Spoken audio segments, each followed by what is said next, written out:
as comparatively okay चलो, अच्छा किसी का मोबाइल है तो एक बार देख लो तो क्लियर है क्या, अगर ऑन है तो 9 बजे से नीचे शाम को मोबाइल में 6-7 बजे वो तक सही है रहना तेरा, पड़ता।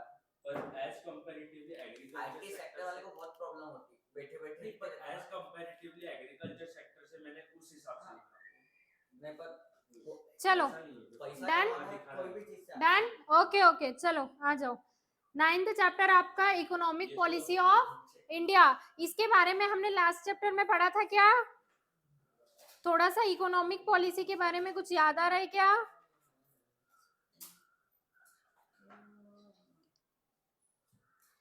चलो आ जाते हैं। NEP 1991 yes very good, politics की बात नहीं बहुत दिन हो गया ना पॉलिटिक्स की बात नहीं किए।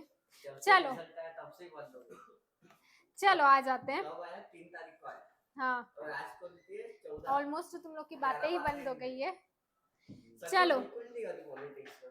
अच्छी बात है, चलो चलो आ जाते हैं। अगर बात करते हैं लास्ट डिकेड आपकी 20th सेंचुरी की, तो उस समय क्या हमारी 10 साल का रहता ना। यस 10 साल का रहता है, 10 साल का गैप रहता है। क्यों लास्ट डिकेड में 20th सेंचुरी के जो 10 साल बाकी थे वो कभी कभी तो मुझे Decade लगता है ऐसे ना ही चलता। 20th century यानी 2000 नहीं 20th सेंचुरी हाँ 1991 1992 वो सब 20th century था और 1900 शुरू हुआ ऐसा है और 1888 यानी 20 नहीं 1888 यानी 19th हाँ 100 century। साल की एक सेंचुरी थी तो हाँ है ना मैम, क्या बोल रहे हो? 2000 के बाद 21st सेंचुरी थी ना।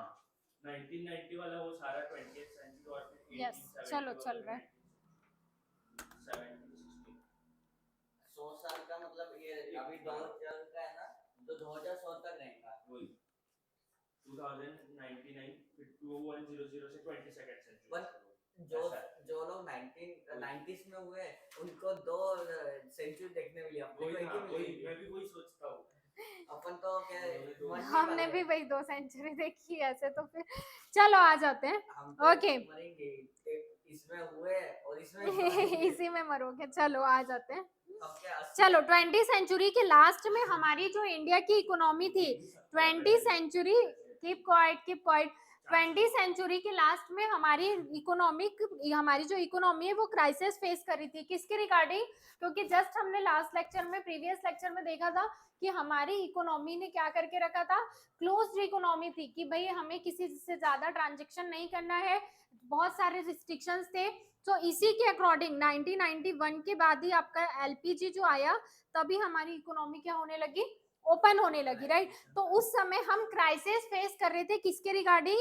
इकोनॉमी के रिगार्डिंग, अंडरलाइन करोगे, इकोनॉमिक क्राइसिस कब फेस कर रहे थे? 1991 के टाइम। ओके क्या होने लगा, देखो ये लाइन को अंडरलाइन करोगे, it was barely enough to finance 2 week of import, 2 हफ्तों तक का इंपोर्ट, मतलब जो इंपोर्ट आने वाला रहता है तो हमारे पास सिर्फ इतना फॉरेन एक्सचेंज था कि हम कब तक का इंपोर्ट कर सकते थे, सिर्फ 2 वीक्स का, क्योंकि हमारा पूरा फॉरेन एक्सचेंज इन्फ्लेशन के कारण क्या खत्म होने लगा था, इन्फ्लेशन जैसे जैसे आपका रूपी का वैल्यू डाउन हो रहा था और डॉलर का वैल्यू इंक्रीज हो रहा था। चलो the annual rate of inflation reach to 16.7 in August 91। Okay so government का एक्सपेंडिचर ज्यादा होने लगा रेवेन्यू के कारण, क्यों? क्योंकि भाई डिफेंस में ज्यादा पैसा फंसने लगा, गवर्नमेंट सब्सिडी देने लगी, इंटरेस्ट देने लगी, इन सारे कारणों से धीरे धीरे गवर्नमेंट के पास जितना भी पैसा था वो पैसा क्या होने लगा, खत्म होने लगा। सो बेसिकली गवर्नमेंट अब क्या करना चाहती थी, अब गवर्नमेंट को अगर पैसा चाहिए तो कहाँ से आएगा, गवर्नमेंट ने तो ना तो प्राइवेटाइजेशन की पॉलिसी अपनाई थी और न ही ग्लोबलाइजेशन की, न ही लिबरलाइजेशन की। तो अगर आप पैसे के बारे में सोचोगे भी तो आपके पास पैसा आएगा कहाँ से, ना फॉरेन वाले यहाँ इन्वेस्ट कर सकते हैं, बिकॉज हमने प्री इंडिपेंडेंट पीरियड में ये देखा था कि भाई अगर हम ज्यादा दूसरी कंट्री के साथ रिलेशन रखते हैं तो वो बाद में हमें ही सफर करना पड़ता है, तो इसीलिए। लेकिन उसके बाद 1991 में गवर्नमेंट ने न्यू इकोनॉमिक पॉलिसी अडॉप्ट की और उस पॉलिसी में बहुत सारे गवर्नमेंट ने क्या किए, चेंज किए। प्रोसेस कब स्टार्ट हुई थी? 1985 में, जो आपकी बनी 1991 वन में। ओके, क्या किया गवर्नमेंट ने, क्या क्या चेंज किए? बेसिकली गवर्नमेंट ने चेंज किए जो आपकी गवर्नमेंट की प्रोसीजर्स थी। तो न्यू इकोनॉमिक पॉलिसी क्या बोलती है कि अब the state will no longer play the role of controller and regulator, की बेस सिर्फ कंट्रोल और रेगुलेट नहीं करना है, हमें क्या करना है, फैसिलिटी प्रोवाइड करना है, कोऑर्डिनेट करना है, इंस्पायर करना, और एज वेल एज हमें क्या करना है, सुपरवाइज करना है। तो अब गवर्नमेंट का रोल यहाँ से क्या होने लगा, चेंज होने लगा।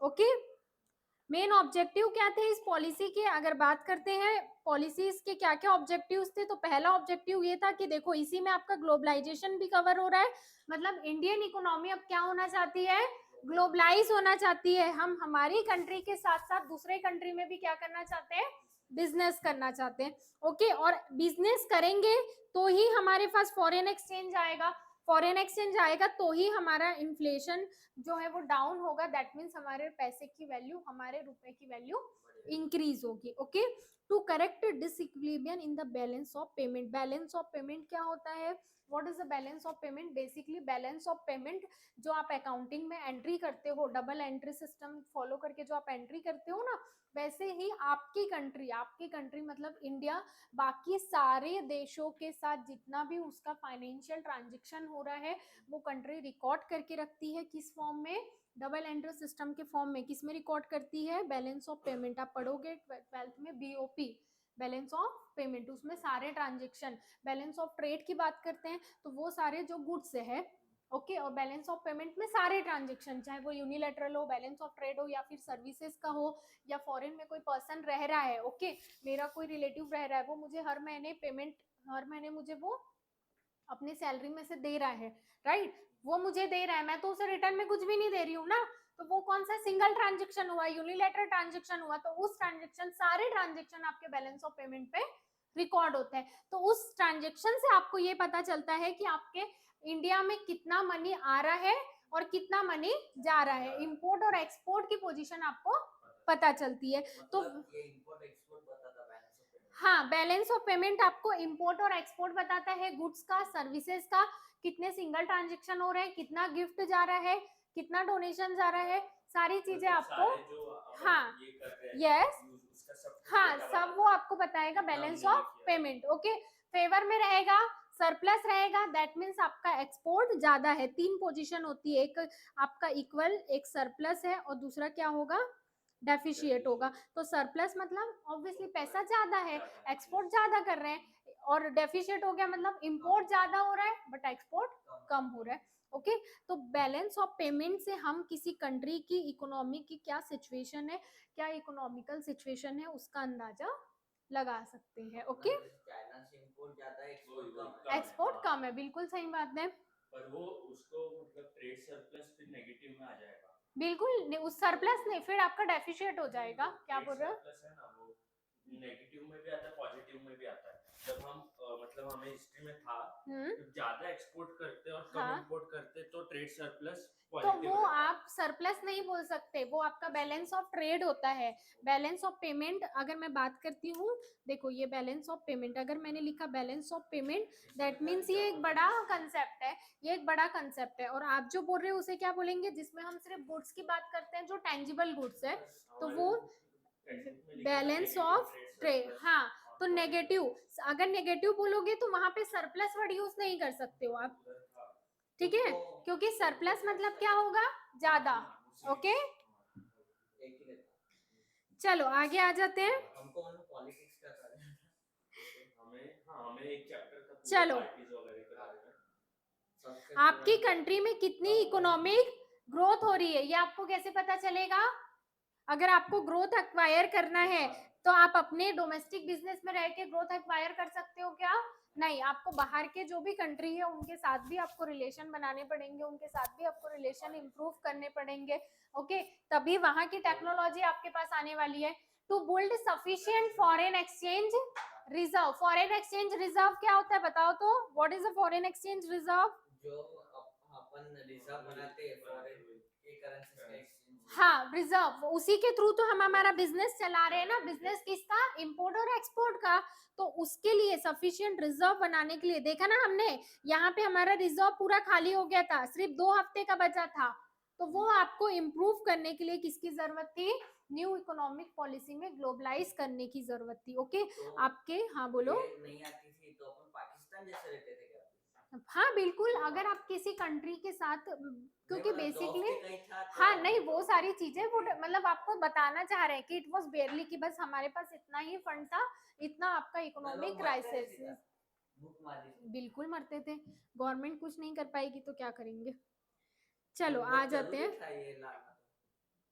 चलो to establish Rajiv Gandhi international के ट्रेड। मम्मी और नाना सोचते कि लाएंगे। चलो आ जाते हैं आगे। ये अभी काशी फॉरेन से सीखा था ना, तो ये मतलब अच्छा ऐसे होशियार हो गया था राजीव गांधी। हाँ वो तो चीजें हैं, ऐसे नहीं कि सारी निगेटिव है, पॉजिटिव वो चीजें भी बहुत सीख के सारी आया है। था ना, बहुत इसलिए लिटरेसी बहुत मैटर करती है कि तुम हाँ कैसे क्या कुछ पढ़ते हो, क्या सीख रहे हो।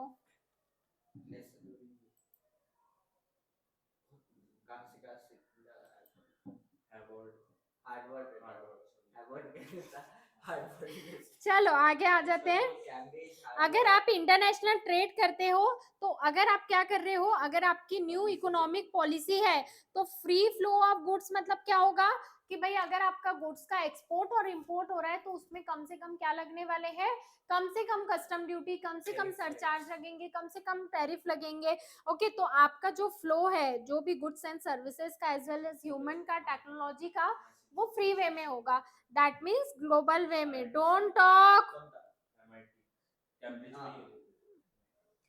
चलो इंडिया में बेस्ट आईआईटी है। To increase the participation of private sector, private sector इसके लिए हमने क्या किया था, प्राइवेट सेक्टर के लिए क्या किया था हमने, बताओ तो। प्राइवेटाइजेशन, प्राइवेटाइजेशन किया था, राइट। तो ये देखो यहाँ पे आ गया फीचर्स ऑफ इकोनॉमिक पॉलिसी 1990।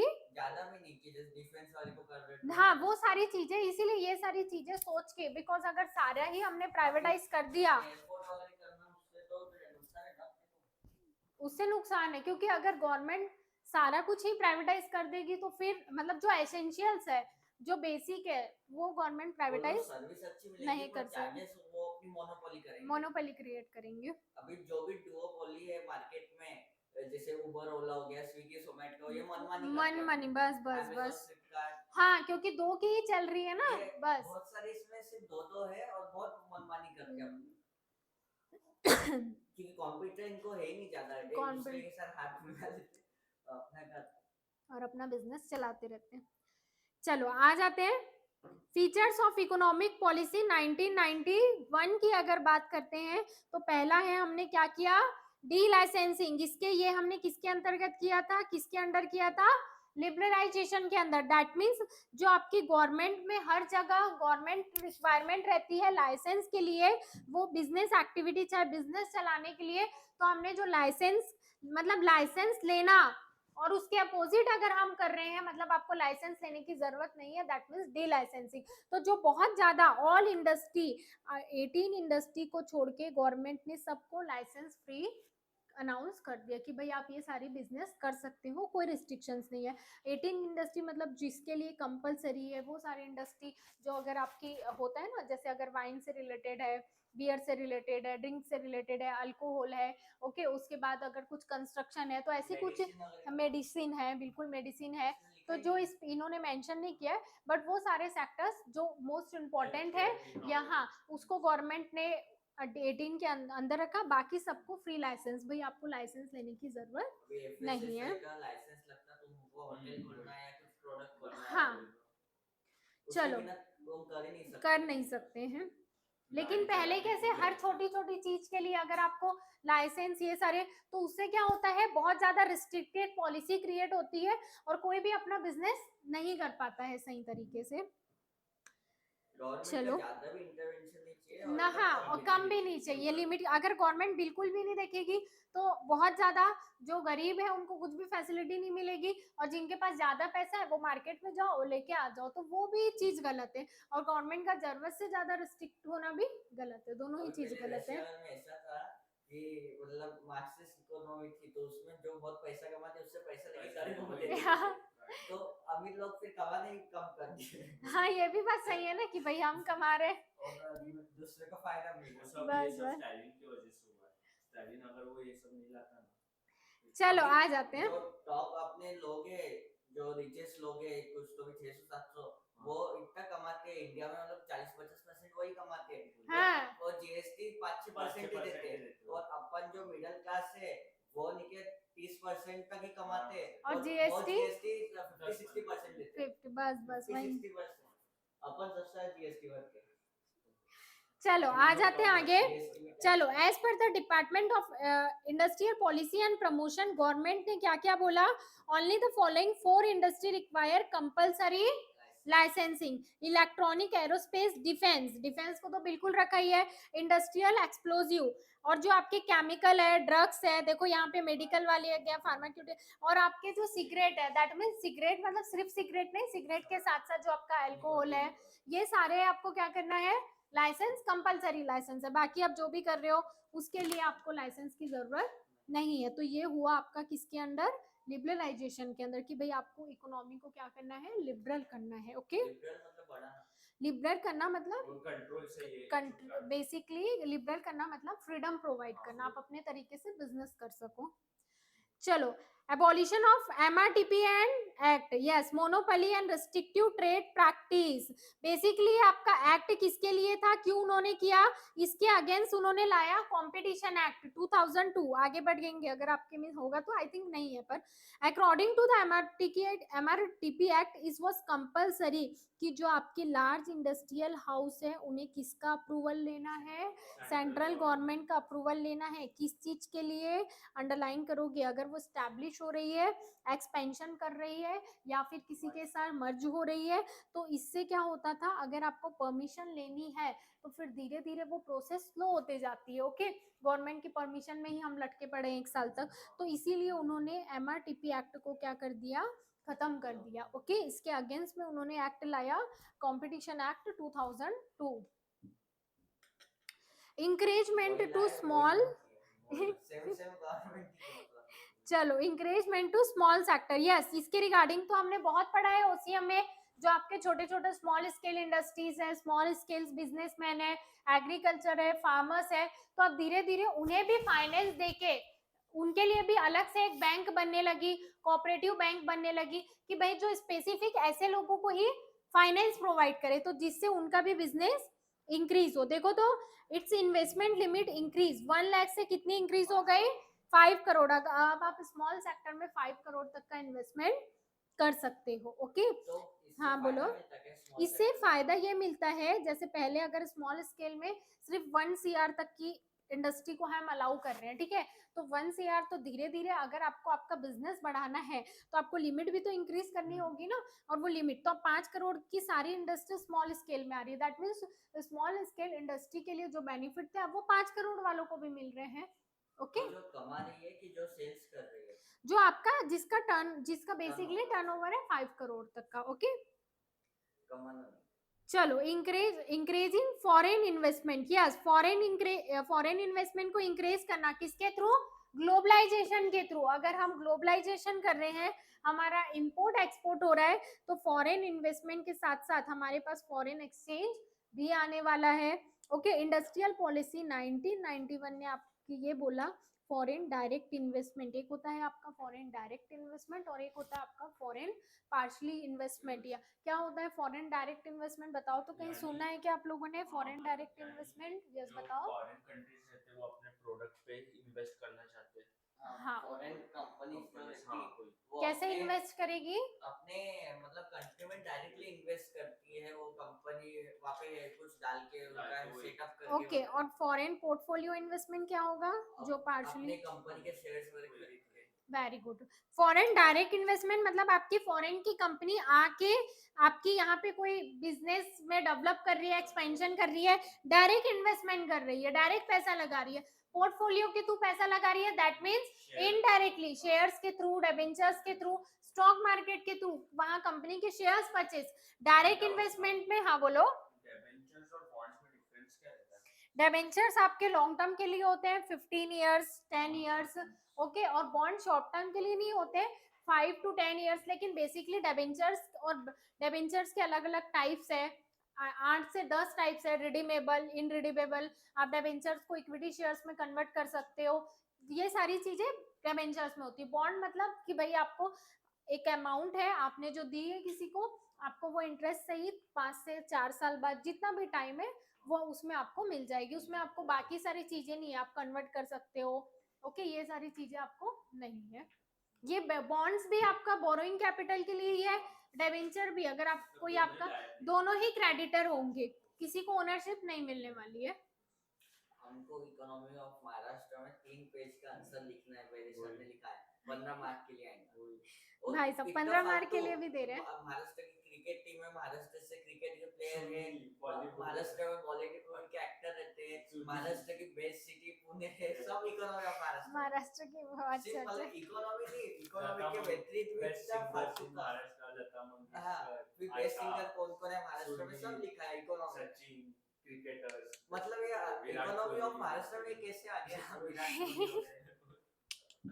भाई ये तो सभी को पता है बोलना, सब ये ट्रेन कर रहा है। इतना के लोग कमाते वगैरह वो ठीक है, अभी उसके आगे तुम के सिंगर ये रहते हैं, सबको यही अच्छा सबको ही पता है इसमें क्या है, बॉलीवुड मतलब इंडस्ट्री। मतलब ऐसे ही लिखा रहे वो, इतना कुछ भी मतलब फालतू में नहीं करते हैं। Maharashtra is a bull to India ऐसे भी लिखा था भाई और साहब, पूरे वर्ल्ड में बोलते सबसे बेस्ट सिटी में रहने जैसे मतलब पुणे न्यूजीलैंड की और फिर पुणे से ज्यादा न्यूजीलैंड की बाकी कोई अच्छे नहीं होते। बाकी कोई मैं अच्छा बोले 26 कंट्री घुमाऊं पर ये अच्छी लगती, 26 कंट्री घुमा तो बोलना भाई तुमको अच्छी लगती है तो इतनी कंट्री घूमे, अच्छी बात है, हमें क्यों लिखा रहे हो? 54 में बोला 26 26 54 में बोला 54 ज्यादा हो गया वो बोला, मैं सुना उसको। चलो आ जाते हैं आगे, आ जाते हैं। 3 पेज का मतलब इतना कैसे लिखेंगे हम? वही तो बहुत लिखा है, और 17 14 15 और जो वो बोलता हो करके ही रहता, पेपर में डालेंगे हम वही क्वेश्चन, सेम हाँ। क्वेश्चन ना।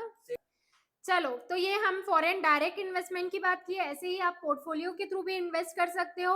ओके, इन्वेस्टमेंट बढ़ाने के लिए क्या किया, एफडीआई परमिट किया 51%, टोटल इन्वेस्टमेंट का 51% सेलेक्टेड इंडस्ट्री में, सारी इंडस्ट्री में नहीं, सेलेक्टेड इंडस्ट्री में, कि हाँ भाई आपका फॉरेन डायरेक्ट इन्वेस्टमेंट 51% हो सकता है। उसके बाद लिमिट को 74% और उसके बाद धीरे धीरे 100%। दैट मीन्स कोई एफडीआई अगर आपका 100% है, दैट मीन्स उसकी ओनरशिप किसके पास है, जिसने इन्वेस्ट किया है। तो सारी इंडस्ट्री में नहीं, कुछ कुछ इंडस्ट्री में, सेलेक्टेड इंडस्ट्री में उन्होंने लिमिट को क्या किया, इंक्रीज किया। ठीक है, सारी इंडस्ट्री बेसिकली ये वो सारी इंडस्ट्री है जो फूड से रिलेटेड, क्लॉथ से रिलेटेड, शूज से, मतलब जो बहुत ज्यादा आपके इकोनॉमी को, आपके कंट्री को अफेक्ट नहीं कर सकती है, जो आपके डिफेंस से रिलेटेड और भी जो दूसरी चीजें हैं उसमें एफडीआई अलाउ नहीं है। ओके, लीवर का मस्त हाँ वही ये विनीत बोला, मुझे पूछा तू रोज क्यों नहीं आता, बोले मैं बोला फीवर था तो लीवर लीवर ही सुना है, बोला वो लीवर कैसे होगा, लीवर तो सब। न्यू इकोनॉमिक पॉलिसी में क्या होने लगा, न्यू इकोनॉमिक पॉलिसी में प्राइवेट सेक्टर का रोल इंक्रीज होने लगा और धीरे धीरे पब्लिक सेक्टर का रोल क्या होने लगा, कम होने लगा। अब पब्लिक सेक्टर दैट मीन्स अब गवर्नमेंट वही सारी चीजों पे फोकस कर रही है जो बहुत बेसिक है और जो इम्पोर्टेंट है। ओके, जो उतनी जरूरी नहीं है वो धीरे धीरे क्या होने लगे, प्राइवेटाइज होने लगे धीरे धीरे। एंडिंग स्टेट मोनोपोली, जो आपके स्टेट की सेंट्रल की मोनोपोली वो खत्म होने लगी और धीरे धीरे पब्लिक सेक्टर भी अपनी एफिशिएंसी क्या करने लगे, इम्प्रूव करने लगे। यस, स्टेट और सेंटर का ये बहुत चलता है, अभी भी चलता है, एक कंट्री दूसरे कंट्री। सेंट्रल जो गवर्नमेंट है वो क्या करती है, अपने जो उसके पार्टी के स्टेट से उसको फंड देती है और बाकी हाँ, दूसरे नहीं दी, ये सब चलते रहता है, भ्रष्टाचार, करप्शन। गुजरात को 600 करोड़ रुपए दिए थे ओलंपिक्स के लिए, कोई प्लेयर नहीं आया, और हरियाणा तो उनका ही है बोल दो, बाकी जो तमिलनाडु महाराष्ट्र वगैरह सबको कम दिया था, महाराष्ट्र भी उनका है, पर जो उनके नहीं है उनको बहुत बहुत कम दिया और जो उनके उनको ज्यादा दिया, तो उससे जो जिन लोगों ने स्टेट में उनको वोट नहीं किया तो उनको नुकसान हुआ। तो ये बात है। चलो, रिलीजिंग कैपिटल ब्लॉक, ये देखो ये लास्ट लाइन आपकी इंपॉर्टेंट है, capital blocked in the sick public sector. हाँ बोलो। कोरोना में तो इतना हुआ था कि मतलब हाँ निकालो मोबाइल, मैं मोबाइल यहीं से बाहर फेंकती हूँ अभी। चलो, रिलीजिंग कैपिटल ब्लॉक्ड क्या होता है? ऐसी सारी इंडस्ट्री जहां पे आपका पैसा फंसा है, लेकिन वो इंडस्ट्री ना तो कुछ अच्छा परफॉर्म कर रही है, ना आपको वहां से रिटर्न मिल रहा है, ना वहां से प्रॉफिट जनरेट हो रहा है, तो वो सारी इंडस्ट्री को प्राइवेटाइज करके गवर्नमेंट क्या करती है? अपना पैसा निकाल लेती है। हाँ, गवर्नमेंट की कंपनी जो पब्लिक सेक्टर जो अच्छा परफॉर्म नहीं कर रहे हैं, सिक इंडस्ट्रीज, वहां से अपना ब्लॉक्ड कैपिटल विड्रॉ करना, रिलीज करना, उसे प्राइवेटाइज करना। यस, प्राइवेटाइज करके वो उसे क्या कर देती है कि भाई अब ये प्राइवेट के हाथों में दे दिया, हमने वहां से अपना फाइनेंस निकाल लिया। ओके, मुझे लगता है प्राइवेटाइजेशन वगैरह करना भी एक वक्त सही है, बिल्कुल जरूरी है प्राइवेटाइजेशन करना। ज्यादा ही कर दो, हाँ, बहुत तुमको ज्यादा नुकसान होगा ना। जो तुमको 100 रुपए में गवर्नमेंट देती थी, वो तुमको प्राइवेट में 500 देंगे। और अभी कैसे हो गया, एयरलाइन में गवर्नमेंट है ही नहीं, तो अभी प्राइवेट में गवर्नमेंट का जितना इंटरफेयर महंगा नहीं। कर सकते हैं। चलो, प्राइवेट सेक्टर को हो गया। बढ़ाने के लिए एनपी न्यू इकोनॉमिक पॉलिसी ने क्या क्या किया? जो आपकी नंबर ऑफ इंडस्ट्री थी पब्लिक सेक्टर में, अब वो धीरे धीरे कम होने लगी। 17 से कितनी हो गई? 8। फिर 2014 में ओनली 2 इंडस्ट्री जो आपकी पब्लिक सेक्टर में रिजर्व थी, that is the railway and atomic energy. Okay, trade में लिबरलाइजेशन लाना, ट्रेड में दैट मींस आपके इंपोर्ट में एक्सपोर्ट में गवर्नमेंट अब इंपोर्ट लाइसेंसिंग कंट्रोल को क्या करने लगी? अबॉलिश, दैट मींस खत्म करने लगी, फिनिश करने लगी। वहां पे साइड में लिख के रखा करो। Okay, almost all capital goods, raw material, intermediate, that means जो आपके किसके रॉ मटेरियल और फिनिश गुड्स के बीच में आते हैं। ओके, जो आपके प्रोसेसिंग गुड्स है, वर्किंग प्रोग्रेस है, और बाकी सारे गुड्स अब हम क्या कर सकते हैं? आसानी से इंपोर्ट कर सकते हैं। और साथ ही साथ गवर्नमेंट ने एक्सपोर्ट को बढ़ाने के लिए, सेल्स के बारे में आपने पढ़ा है क्या? स्पेशल इकोनॉमिक जोन, किसके लिए? कि भाई ऐसे वहां पे आपको एक्सपोर्ट प्रमोट कर सके, और साथ ही साथ एग्रीकल्चर में एक्सपोर्ट को प्रमोट करने के लिए, ये हमने पढ़ा था ना, special economic zone, agriculture. Yes, government क्या क्या करती है एग्रीकल्चर को बढ़ावा देने के लिए स्पेशल इकोनॉमिक जोन बनाती है, वहां से हम क्या कर सकते हैं? एक्सपोर्ट कर सकते हैं। ओके, चलो आते हैं आगे। Reforms in insurance sector, insurance sector में भाई पहले तो सिर्फ मोनोपोली किसकी थी? गवर्नमेंट की थी। अभी तो सब यही हो गया, गवर्नमेंट बहुत ही कम है, एलआईसी है चलो बस। रिफॉर्म्स इन टैक्स में भी आना चाहिए, पहले टैक्स रेट्स बहुत हाई होते थे। हाँ, और एलआईसी अभी लोग कम कर रहे हैं, और बाकी प्राइवेट ले रहे हैं, बाकी सब स्टार हेल्थ वगैरह, टाटा है। चलो आ जाते हैं। The new policy pass, insurance regulatory and development act आपका पास किया 1999 में। क्यों पास किया? ताकि आपके इंश्योरेंस सेक्टर में गवर्नमेंट क्या ला सके? रिफॉर्म्स ला सके, चेंज ला सके, ऑल्टरेशन ला सके। क्यों? और बहुत सारे प्राइवेट कंपनी को उन्होंने क्या दिया? परमिशन दी कि हाँ भाई आप भी इस फील्ड में एंटर हो सकते हो। तो इससे गवर्नमेंट की इंश्योरेंस में जो सिर्फ गवर्नमेंट की मोनोपोली थी, वो क्या होने लगी? खत्म होने लगी। Reforms is financial sector, financial sector भाई, फाइनेंशियल सेक्टर में क्या आता है? बैंक आती है, cooperative bank, public sector bank, private sector bank. तो ये गवर्नमेंट ने कैसे किया कि भाई धीरे धीरे सारी मतलब बैंकों को नेशनलाइज करने के साथ साथ गवर्नमेंट का ये बोलना था कि वो सारी, जैसे गवर्नमेंट ने स्पेसिफिक बैंक बनाई, नाबार्ड किसके लिए है? एग्रीकल्चर के लिए। सिडबी किसके लिए है? एमएसएमईज के लिए, ताकि वो उन्हें क्या कर प्रोवाइड कर सके? फाइनेंस प्रोवाइड कर सके। Okay, yes yes, khadi and, हाँ बोलो। बैंक का नेशनलाइजेशन करना मतलब क्या? नेशनलाइजेशन करना दैट मींस अगर आपकी बैंक है ना, आपने पढ़ा था ना 1969 में, दैट मींस पहले वो बैंक सिर्फ किसी के अंडर में थी, अब वो बैंक को नेशनलाइज कर दिया, किसके? गवर्नमेंट के कंट्रोल में। तो गवर्नमेंट के कंट्रोल में है, तो अब वो बैंक को, जो विलेज वाले हैं उन्हें भी लोन देना है, एग्रीकल्चर गवर्नमेंट ने ले ली, दैट मींस पूरी ओनरशिप अब सेंट्रल गवर्नमेंट या फिर स्टेट गवर्नमेंट के पास है। मतलब जो बोलो। जिसके पास थी ओनरशिप पहले, हाँ, प्राइवेट सेक्टर के पास, हाँ, उससे गवर्नमेंट ने टेक ओवर कर लिया। प्राइवेट के पास तो थी नहीं, वो बैंक गवर्नमेंट की ही थी, राइट? अच्छा। अगर बैंक बनी है लेकिन ओनरशिप किसके पास नहीं थी? सेंट्रल गवर्नमेंट या स्टेट गवर्नमेंट के पास नहीं थी। तो अब गवर्नमेंट ने नेशनलाइज कर लिया कि दैट मींस अब अगर ये बैंक नेशनलाइज बैंक में इंक्लूड है, तो अब इसे, अब वो मना नहीं कर सकते कि मैं रूरल सेक्टर वालों को लोन नहीं दूंगी, अब मैं एग्रीकल्चर वालों को लोन नहीं दूंगी। वरना बाकी अभी जैसे प्राइवेट बैंक है तो प्राइवेट बैंक जिसे लोन देना चाहे उसे दे सकती है, जिसे नहीं मतलब गवर्नमेंट के सारे रूल्स और रेगुलेशन फॉलो करेगी, आरबीआई के सारे रूल्स और रेगुलेशन फॉलो करेगी। लेकिन अगर सेंट्रल गवर्नमेंट ने स्पेसिफिक मेंशन किया है कि भाई इसे लोन देना है तो वो प्राइवेट बैंक की मर्जी है, वो लोन दे चाहे ना दे। लेकिन नेशनलाइज बैंक होने का यही फायदा हुआ कि उसकी ब्रांचेस रूरल सेक्टर में ओपन होने लगी और रूरल सेक्टर में विलेज वालों को भी वहां से हाँ मिलने लगा, लोन मिलने लगा। ओके चलो चलो आ जाते हैं। आईडीबीआई, फर्स्ट बैंक, ये आरबीएल बैंक, ये आरबीएल तो आई थिंक इधर की है, कोटक है, कोटक है, फेडरल बैंक है, यूनियन यूनियन तो आपकी ये बैंक है, यूनियन नहीं यूनो भी है, यूनो बैंक नहीं है, यूनो एसबीआई का ऐप है। ऐसा यू है ना कुछ तो भी हाँ वो एसबीआई का ऐप है, वो बैंक नहीं है, वो एसबीआई का वो नहीं नहीं हाँ यूनियन बैंक है ना, यूनियन बैंक आपकी गवर्नमेंट की बैंक है। यूनो ऐप गवर्नमेंट का, एचडीएफसी तो प्राइवेट में सबसे बड़ा ही है।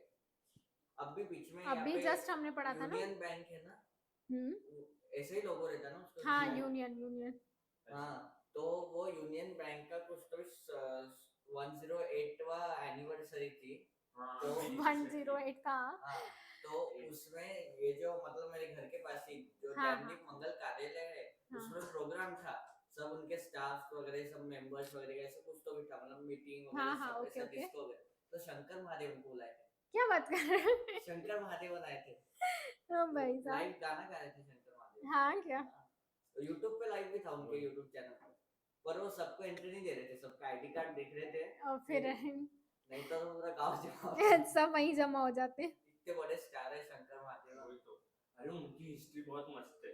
चलो चलो उनकी हिस्ट्री हम नहीं पढ़ेंगे, अभी हम हमारी इकोनॉमिक पॉलिसी की हिस्ट्री पढ़ेंगे। मतलब बोला था ना, चलो न्यू इकोनॉमिक पॉलिसी के क्या क्या कंपोनेंट है, क्या ये हमने देखा है क्या? Liberalisation, privatisation and globalisation. चलो बताओ तो अर्णव क्या है ग्लोबलाइजेशन? हाँ मुझे पता है एग्जैक्टली। हाँ सोचो एग्जैक्टली पता है बट मुझे एक्सप्रेस करने नहीं आ रहा है। Okay take your time, okay take your time and answer. What is a globalisation?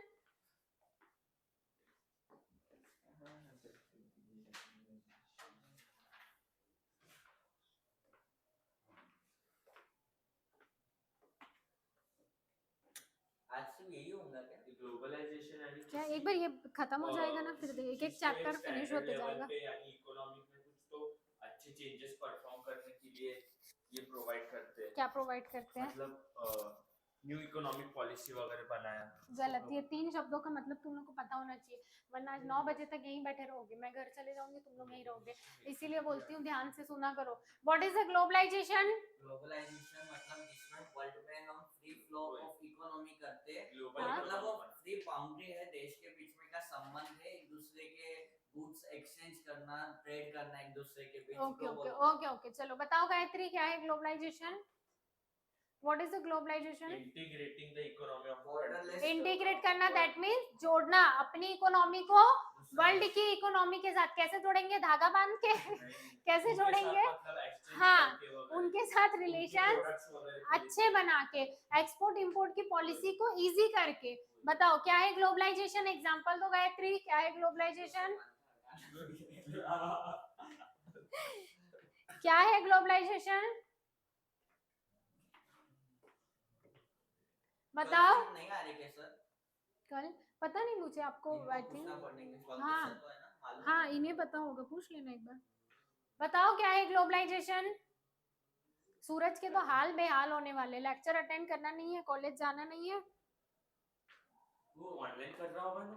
Online में नहीं कर रहा, वो तो बोलता है ऑनलाइन टेस्ट। और ऑनलाइन किस लिए है पता है क्या? जब बहुत ऐसे वो हो, फेस टू फेस में और ऑनलाइन में फर्क है ही।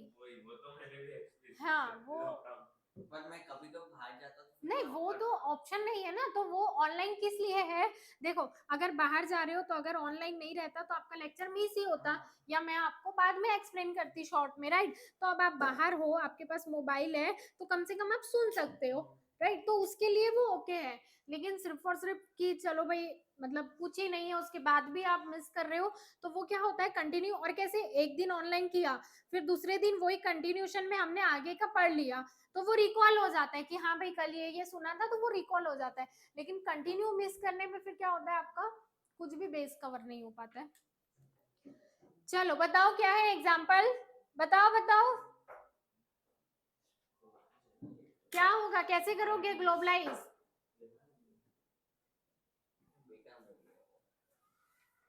बेकार है, बच्चे पागल देख, कुणाल को तो इतना ये हो गया है कैसे करोगे ग्लोबलाइज?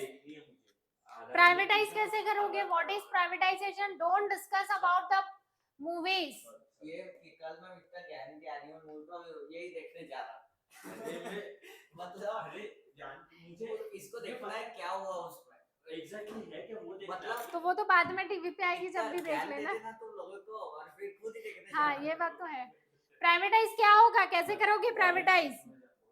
अभी वो बोलते ना आंटी वगैरह शर्मा जी के बेटे को मिलते हैं और खुद के बेटे को नहीं मिले तो क्या? मैं पापा से अगर पापा नहीं बोलते तो मैं नहीं जाऊंगा सिंपल। नहीं पर वो बच्चों की देखने जैसी मूवी नहीं है वो। ओके, लिबरलाइजेशन करना दैट मींस अगर गवर्नमेंट ने कोई licensing, keep quiet economic freedom देना, इकोनॉमिक फ्रीडम देना, कैसे दोगे? अगर प्राइवेटाइजेशन ना, लिबरलाइजेशन लिबरलाइज जो उनके उसमें बर्डन था, कंट्रोल था, जो पावर उन्हें कंट्रोल लूज करना करना थोड़ा उनको लूज करना, दैट हाँ, मींस और जितनी भी फॉर्मेलिटीज है उसे क्या करना, इजी करना, वो होगा आपका लिबरलाइजेशन। क्योंकि एंटरप्रेन्योर्स क्यों नहीं बन रहे, क्योंकि गवर्नमेंट वो- प्रोसीजर इतनी है इसलिए हाँ और उन पे इसलिए मोटिवेशन नहीं आ रही। वो तो सही है, वो इसमें लेसन में है, फोर्थ लेसन। यस यस हमने पढ़ा था ना, बिल्कुल सही बात है। तो वो सारे प्रोसीजर्स को इजी करना, प्राइवेटाइजेशन करना मतलब गवर्नमेंट कोई सेक्टर को कंट्रोल कर रही है, अब गवर्नमेंट ने उसे बेच दिया, that is a privatisation. Globalisation करना, अपनी कंट्री के रिलेशन दूसरी कंट्री के साथ इंप्रूव करना, ओके यही है ग्लोबलाइजेशन। चलो आते हैं, लिबरलाइजेशन करना दैट मींस इकोनॉमिक फ्रीडम देना, फ्रीडम किसके लिए? इकोनॉमिक डिसीजन के लिए। लिबरलाइजेशन, प्राइवेटाइजेशन, चलो इकोनॉमिक डिसीजन दैट मींस आप अपने बिजनेस एक्टिविटी, जो आपकी इकोनॉमिक एक्टिविटी है उसके रिगार्डिंग आप खुद से डिसीजन ले सकते हो, गवर्नमेंट को आपको बार बार पूछने की जरूरत नहीं है। यस आपको लाइसेंस बनाने पड़ेंगे, लेकिन अब उसके प्रोसीजर्स या आपका स्पेसिफिक कोई बिजनेस है तो ही आपको लाइसेंस लेना है, बाकी सारी प्रोसेस गवर्नमेंट ने इजी कर दी है। दैट मीन्स देखो तो it means producer, consumer and owner of the factors of production अपने डिसीजन अपने हिसाब से ले सकता है, अपने इंटरेस्ट से ले सकता है कि भाई मुझे कहाँ पे अपना पैसा इन्वेस्ट करना है। एडम स्मिथ ने अपनी वेल्थ ऑफ नेशन की बुक में क्या लिखा था? Economic liberalisation is the best economic policy जिससे आपके लोगों का और आपकी इकोनॉमिक ग्रोथ हो सके। वेल्थ ऑफ अ नेशन में उन्होंने मेंशन किया था, क्यों भाई क्यों मेंशन किया था इकोनॉमिक की? भाई एडम स्मिथ का बोलना क्या था कि भाई हमें ज्यादा से ज्यादा भाई हाँ, अगर हम लोगों को रिस्ट्रिक्ट रखेंगे, सोशलिस्ट इकोनॉमी में क्या होता है कि आपको क्या करना है वो आपको गवर्नमेंट बताने वाली है, राइट? आपको कौन सा प्रोडक्ट क्या कैसे परचेस करना है वो आपको गवर्नमेंट बताने वाली, तो वो रिस्ट्रिक्टेड पॉलिसी है, ओके चाइना में है यस। चाइना और किसमें भी है, और इधर भी है ना कोरिया में भी, साउथ कोरिया में नहीं, नॉर्थ कोरिया में, साउथ में नहीं देखा, नॉर्थ में तो सन की है, पागल है भाई। वो तो चलो रोना मना है, हंसना मना है, वो तो ठीक है। और एक लारा वो, अभी अगर तुम चलोगे ऐसे अच्छे से नहीं चलोगे ना, हम जैसे अभी वैसे अजीब तरीके से कोई चलता है ना, स्टाइल रहती है चलने हाँ की, हाँ अगर स्टाइल से चलोगे तो सीधा जेल। अरे सब लिखे YouTube पे ऐसे ही आते हैं, कुछ भी इतना कुछ नहीं रहता, ऐसा कुछ नहीं है। पर ऐसा है कि देखिए उसमें सुसाइड तुम अटेम्प्ट किया पर फेल हो गया तो तुमको मार देंगे भाई साहब अभी वो YouTube पे बता दी क्या तुम लोग बस कर लो YouTube देखना अभी। मैं तो चलो the economic policy which lead to reduction if not removal of barriers, देखो कितनी बेस्ट लाइन लिखी है, रिडक्शन करना, पूरे तरीके से खत्म नहीं करना, रिमूव करना मतलब हटाना, रिड्यूस करना दैट मीन्स कम करना, वो है आपका इकोनॉमिक लिबरलाइजेशन।